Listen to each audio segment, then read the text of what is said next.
Hello বন্ধুরা, কেমন আছো সবাই? এই ঠান্ডায় লাইভ উইথ রিয়াতে তোমাদের সবাইকে স্বাগত জানাই। তো চলো, আজ তোমাদের জন্য নিয়ে এসেছি একটা রান্নার রেসিপি। একেই তো শীতের রাতে এত ঠান্ডা, আর সে তার উপরে রান্না করতে আর মন চায় না। আবার রাতের খাবার খাওয়ার টাইমে মনে হয় একটু ভালো রান্না বা তরকারি হলে খাবারটা বেশ জমে যেত। যাই হোক, আমার রাতে একটু চটরপটর খাবার না হলে পোষায় না।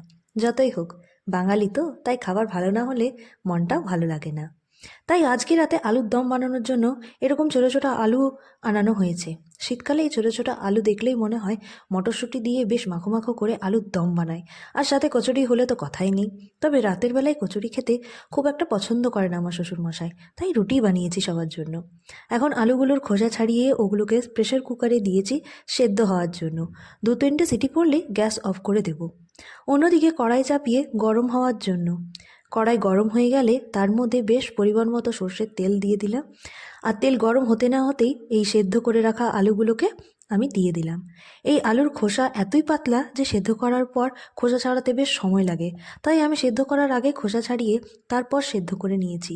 এরপর এতে অল্প পরিমাণ নুন হলুদ দিয়ে বেশ ভালো করে ভেজে নিয়েছি। আলুগুলো একটু লাল লাল হওয়া পর্যন্ত ভেজে নিয়ে তারপর আমি উঠিয়ে নিলাম।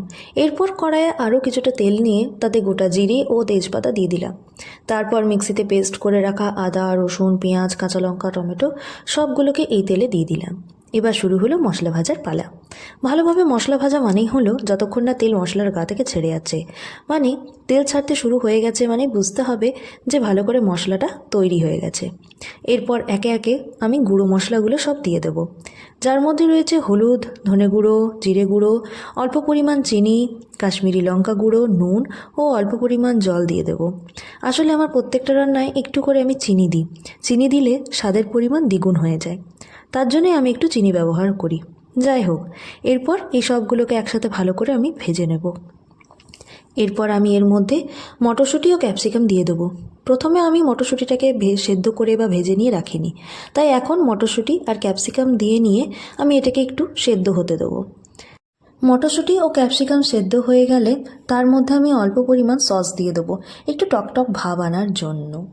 এরপর আমি ভেজে রাখা সেই আলুগুলোকেও এর মধ্যে দিয়ে দেবো, সাথে অল্প পরিমাণ ধনেপাতাও দিয়ে দেবো। শীতকালে ধনেপাতার একটা গন্ধই আলাদা আসে, তার জন্য আমি এর মধ্যে একটু ধনেপাতাও দিয়ে দিলাম। সাথে অল্প পরিমাণ জল দিয়ে আমি এখন ঢেকে দিলাম। কিছুক্ষণ ফুটিয়ে নিয়ে তাহলে আমার একদম রেডি হয়ে যাবে আজকের রাতের মিনি আলুর দম। তোমাদের কেমন লাগলো অবশ্যই কিন্তু কমেন্টে জানিও।